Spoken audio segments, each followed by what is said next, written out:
Tahukah kamu? Burung kiwi dari Selandia Baru adalah salah satu dari sedikit burung yang tidak dapat terbang dan memiliki penciuman yang sangat baik, yang tidak umum di kalangan burung.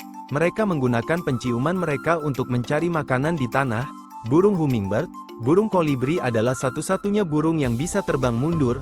Mereka juga memiliki metabolisme yang sangat tinggi dan bisa mengunjungi hingga 2000 bunga dalam sehari untuk mendapatkan makanan. Lumba-lumba memiliki kemampuan untuk mengenali diri sendiri dalam cermin, yang menunjukkan tingkat kesadaran diri yang tinggi.